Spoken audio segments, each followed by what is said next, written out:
Hazrat Anas radiyallahu anhu says, my uncle Hazrat Anas bin Nadr was present at the time of the battle of Badr.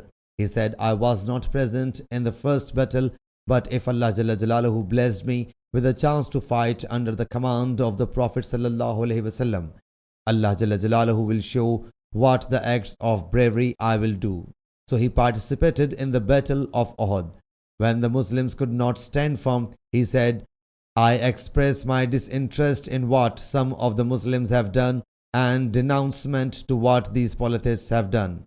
He then took his sword and advanced towards the infidels, and on the way he came across Hazrat Sa'ad bin Mu'az and said to him, O Sa'ad, where are you going? I am perceiving the fragrance of paradise from that side of Uhud. So he kept on proceeding and at last embraced martyrdom. Nobody could identify him save his sister, who identified him by any mole or a finger.